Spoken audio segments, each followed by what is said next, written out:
కీలక సమయాల్లో party president KCR, working president KTR అందుబాటులో లేకపోవడంతో రాష్ట్ర ప్రజలకు భరోసా కల్పించేవారు కరువయ్యారు. వరదల సమయంలో హైడ్రా ఇష్యూ, పీఏసీ చైర్మన్ వివాదం టైంలోనూ ఇరువురు అందుబాటులో లేరు. పార్టీ కేడర్కు గైడెన్స్ కూడా ఇవ్వలేదు. దీంతో గులాబీ పార్టీకి మరో కీలక నేత అవసరమనే చర్చ పార్టీలో జరుగుతుంది. ప్రజలకు అందుబాటులో ఉండే లీడర్ ఉంటేనే ఆపద సమయంలో వారి మధ్యలో ఉంటారని, పార్టీని సైతం మరింత బలోపేతం చేసే ఛాన్స్ ఉందని పార్టీ నేతలే అభిప్రాయపడుతున్నారు.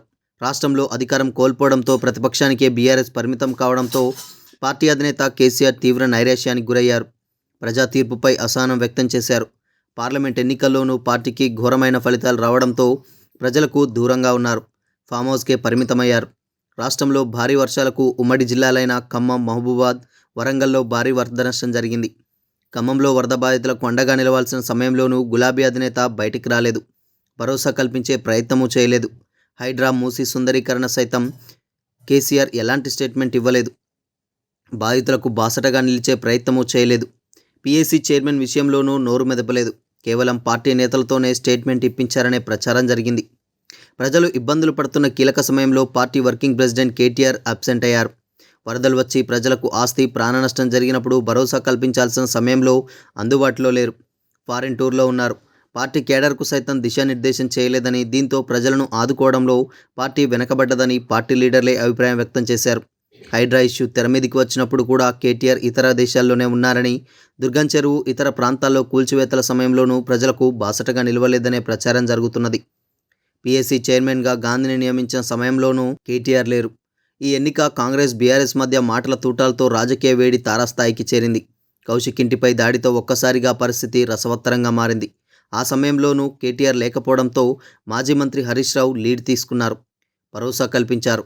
పార్టీ ఎమ్మెల్యేలు, ఎమ్మెల్సీలు నేతలతో తరలివెళ్లి అండగా ఉంటామని హామీ ఇవ్వడంతో పాటు ధైర్యం కల్పించారు. ప్రజలకు ఆపద సమయంలోనూ party president KCR, working president KTR ఇద్దరూ దూరంగానే ఉండడంతో తీవ్ర విమర్శలొచ్చాయి. పార్టీ కేడర్కు సైతం సరైన గైడెన్స్ ఇవ్వలేదనే ప్రచారం జరిగింది. అంతేకాకుండా ప్రజలే స్వచ్ఛందంగా రోడ్లపై వచ్చి సమస్యలపై పోరాటం చేస్తున్నారు. పెన్షన్ కోసం వృద్ధులు, రైతు రుణమాఫీ కోసం రైతులు నిరసనలు వ్యక్తం చేస్తున్నారు. పార్టీ రాష్ట్ర వ్యాప్తంగా కార్యాచరణ ప్రకటించకపోవడం, వారి పక్షాన భరోసానిచ్చే కార్యక్రమాలు చేపట్టకపోవడం పార్టీలో చర్చనీయాంశమైంది. కేవలం పార్టీ నేతలు ముందుపడి చేస్తున్న ధర్నా, నిరసన కార్యక్రమాల్లోనే పాల్గొంటున్నారనే ప్రచారం జరుగుతుంది. పార్టీ ప్రజల పక్షాన ఎందుకు పోరాడటానికి ప్రత్యక్ష కార్యాచరణ ఎందుకు చేపట్టడం లేదని లీడర్లు చర్చించుకుంటున్నారు. ఇప్పటి నుంచి ఎందుకనా, లేకుంటే ప్రజల్లో ప్రభుత్వంపై మరింత వ్యతిరేకత వచ్చిన తర్వాతనే కార్యాచరణ చేపట్టే ఆలోచన చేస్తుందా అనేది అంతు చిక్కని ప్రశ్న. పక్క రాష్ట్రాల్లో ప్రజలకు కష్టం వస్తే అన్ని పార్టీలు ఏకమవుతాయి.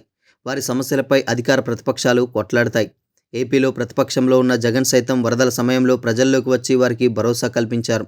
కానీ తెలంగాణలో మాత్రం ప్రతిపక్షంలో ఉన్న బీఆర్ఎస్ పార్టీ మాత్రం ఆశించిన స్థాయిలో ప్రజలకు భరోసా కల్పించలేకపోయిందనే విమర్శలొచ్చాయి. హరీష్ రావుతో పాటు 2-3 నేతలు మాత్రమే సహాయ కార్యక్రమాల్లో పాల్గొన్నారు. ప్రజలకు ఆపద సమయంలో అండగా ఉండాల్సిన పార్టీ ప్రెసిడెంట్, వర్కింగ్ ప్రెసిడెంట్లు దూరంగా ఉంటున్నారనే చర్చ ఇటు పార్టీలోనూ అటు రాజకీయ వర్గాల్లోనూ జోరుగా జరుగుతుంది. మరో బలమైన నేత ఉంటేనే పార్టీ పటిష్టమవుతుందని ఈ సందర్భంగా పలువురు అభిప్రాయపడుతున్నారు.